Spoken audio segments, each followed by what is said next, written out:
Oui, professeur Val, par rapport à la rumeur qui circule ces derniers temps au Congo central, selon vous, l'assistante du gouverneur a mal fait de publier les vidéos ou bien elle s'est juste justifiée quoi par rapport à ça? Qu'est-ce que vous pouvez dire? C'est elle qui a diffusé la vidéo? Oui. Bah, vous me l'apprenez. Moi, je ne sais pas si c'est elle qui a diffusé la vidéo ou pas. Mais ce que moi je condamne, c'est le fait qu'on ait eu à diffuser une vidéo qui exhibait la nudité d'une haute autorité. Et ça ne passe pas. Comme je dis, ça brave nos mœurs. Comme je dis, euh, ça détruit nos valeurs.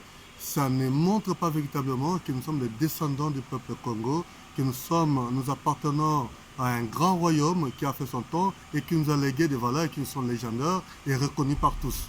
Et là, franchement, nous venons de pécher contre Dieu, contre les ancêtres. Et nous avons des enfants qui suivent des vidéos par-ci par-là. Quel exemple on donne par rapport à ça? On ne pouvait pas véritablement contenir ce genre d'informations et qui plus est une information qui concerne un exécutif provincial. Oui. Donc là, c'est vraiment écœurant, ça fait mal.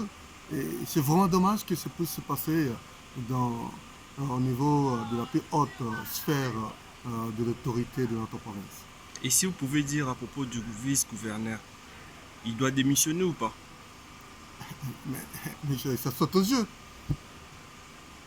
Ça saute aux yeux. Et je crois que pour sa propre personnalité, pour sa propre notoriété, pour véritablement montrer que c'est un homme d'État et qu'il respecte son peuple, il respecte la province, et la foi en Dieu, il doit démissionner. C'est pas normal. C'est pas Donc, normal. donc vous affirmez vraiment qu'il doit démissionner. Et non, mais il doit cesser ses fonctions. Ce n'est même pas à réfléchir, ce n'est pas à négocier. Il doit Mais qu'est-ce qu'il est allé faire là-bas? Hein? Qu'est-ce qu'il est allé faire là-bas? Mais d'après quelques témoins, la dame est en liaison avec le vice-gouverneur. Est en liaison avec ce gouverneur. Les liaisons, il y en a. Ce n'est pas encouragé. Mais il faut savoir gérer ses capacités de non-respect des engagements conjugaux. Si on est homme et qu'on a juré fidélité devant sa femme, devant Dieu et les ancêtres, il faut savoir respecter ses engagements. Dans le cas où on ne sait pas respecter ses engagements, donc on entre dans la capacité de construire le non-respect des engagements, dans ce cas-là, il faudra savoir le gérer. Et là, il n'a pas été à la hauteur de gérer son non-respect des engagements conjugaux. Et donc là, il vient de trahir autant sa femme, ses enfants, Dieu et tout le peuple. Ça ne peut pas se faire au niveau de la haute autorité de notre province. On ne peut pas accepter si vous n'arrivez pas à gérer, à respecter vos engagements. Comment respecterez-vous les engagements tenus vis-à-vis du peuple ou promis au peuple? Ça pose un problème, Peuple News. Nous avons vu ça, ce n'est pas un fait nouveau. On a fait un drame au Congo central, on comprend parce que c'est lié à nos valeurs. Mais ce n'est pas un fait nouveau. Nous avons vu des ministres ici être limogés ou démissionner d'eux-mêmes, ici au niveau de Kinshasa, au niveau central. On a vu ça. Et donc, pour ce genre de cas, le vice-gouverneur, entre nous soit dit, il ne pouvait même pas faire 48 heures, il devait déjà partir, c'est pas normal.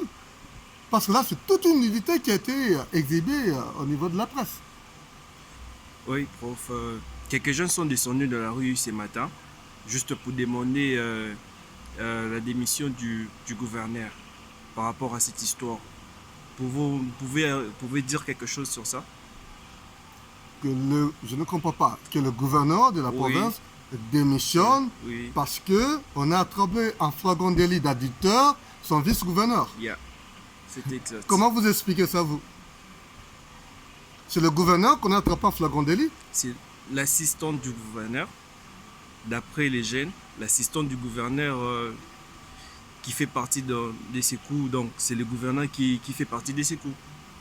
Attendez, vous aussi les journalistes, vous avez pour rôle d'éduquer la masse. Ok. Il ne faudra pas que les politiciens nous embrigadent, nous coincent dans des manipulations politiques inutiles. Hein, qu'on se mette d'accord. Coup ou pas coup? S'il y a coup, la justice n'a qu'à élucider par les enquêtes cette question-là des coups, de guet-en-pince. D'accord? Ça, on laisse à la justice.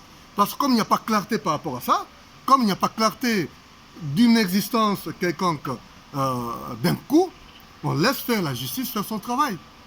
Ok? Mais, coup par coup, a-t-on inventé à Matadi récemment une substance chimique d'une nouvelle drogue qui peut faire déplacer une personne de chez lui vers un milieu d'insécurité. Il doit commettre des délits d'adultère plutôt d'endormir la personne. Si vous avez une réponse par rapport à ça, là je vous comprends. L'intéressé, le vice-gouverneur, se déplaçait par lui-même pour aller rendre visite, entre guillemets, à ce que lui-même appelle sa concubine.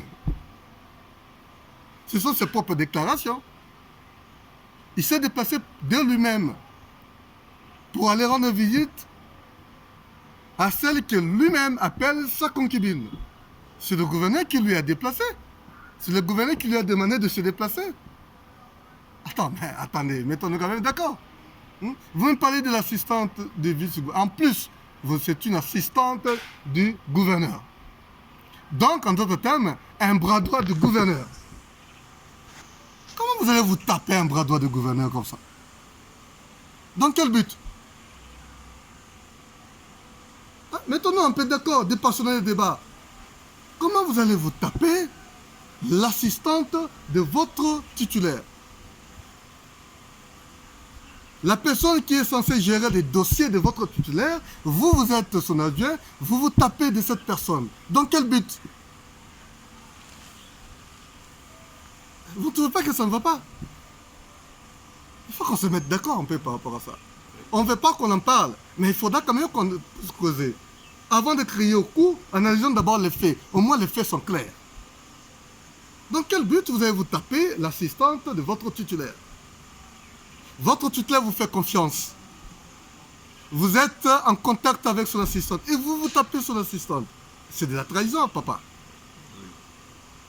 Il faudra qu'on se mette d'accord. Donc vous avez là la trahison, vous avez là le non-respect des engagements conjugaux, dans l'infidélité au plus haut sommet de l'État, au plus haut sommet de la province. Donc c'est un délit d'adultère, parce que vous reconnaissez que, d'ailleurs, un délit d'adultère permanemment constaté, parce que vous-même vous avez déclaré que je sors avec cette femme depuis qu'elle est venue ici. Et la femme dit que je suis là depuis un mois en plus. Mettons-nous d'accord par rapport à ça. En quoi ça concerne le gouverneur? Si le gouverneur est dans le coup, il faudra que la justice clarifie ce dossier et même le gouverneur va tomber sur le coup de la légalité. C'est tout à fait normal. Mais dans les cas d'espèce, avant qu'on en arrive là, il y a des faits. Avant que le coup n'a pas intervenu avant, le coup a intervenu sur le lieu où on vous a trouvé en flagrant délit d'adultère. Voilà comment on déshonore notre peuple. Voilà le genre de dirigeants que nous avons aujourd'hui. Voilà pourquoi on dit qu'on a mal voté. Voilà le résultat de la tricherie. On a mal voté. Et regardez le résultat. Revenons lors Si, des événements précédents. et d'ailleurs, regardez, on vient arrêter un vice-gouverneur. Regarde encore une autre bavure. C'est comme ça qu'on arrête un vice-gouverneur. C'est ça. Mais quand même, ayant quand même des services de sécurité dignes de ce nom dans ce pays, comment allez-vous nous défendre? C'est comme ça qu'on arrête un vice-gouverneur. Vous devez prendre plus de 45 minutes pour filmer un vice-gouverneur nu. Et vous venez là sans mandat pour arrêter un vice-gouverneur, une plus haute autorité de la province. De cette manière-là. Non mais qu'est-ce que c'est? Non mais qu'est-ce que qu'est-ce qui se passe finalement dans notre pays là? Ça, c'est nous manque de respect. On n'a plus aucune valeur au niveau international à cause de ce genre de bavure. C'est de cette manière-là. Vous êtes en train de filmer un vice-gouverneur nu, un vice-gouverneur qui est en train de crier, de pleurer. Et vous êtes bien content de le filmer et de prendre ces images et les diffuser immédiatement. Les membres des services de sécurité qui étaient là, ils ne savent pas que l'information est une denrée économique rare et que l'information, surtout les services de renseignement, savent à quoi sert une information. Et sans mandat, vous venez élire le vice-gouverneur comme ça, il est encore vice-gouverneur, on vient l'arrêter et il se laisse faire aussi facilement comme ça. Voilà encore un autre type qui nous montre véritablement qu'il manque de personnalité. Et un monsieur comme ça, vous allez dire c'est lui qui doit nous diriger. Arrêtez avec ça, il doit démissionner.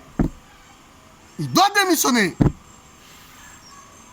Ne serait-ce que pour nous respecter, nous au Congo central, pour que ce genre de bavure ne se répète plus, il doit démissionner. Qui est pris, qui croit prendre, c'est ça en d'autres termes. D'accord? Il est tombé dans son propre piège. Il aurait dû rester chez lui. Qu'est-ce qu'il est allé faire là-bas? Pourquoi aujourd'hui on peut se créer coup par rapport à quoi? Coup quand vous êtes allé de vous-même et que vous avez laissé loin votre garde du corps, entrer dans la chambre de la femme en question, vous ne saviez pas que tout peut tourner et que en politique, la politique c'est en fait véritablement un vrai arsenal de montage de coups. Vous ne le savez pas. Donc vous êtes imprudent en tant qu'autorité de la province. Moi je suis un citoyen congolais, je suis Congo en particulier, je suis enseignant d'université, ce genre de bavure ne peut pas se répéter. Si le vice-gouverneur a véritablement subi un coup, la justice va élucider les coups. Mais par rapport aux faits qui ont été diffusés, il doit démissionner. Il doit démissionner parce qu'il n'est pas à la hauteur justement de gérer notre province.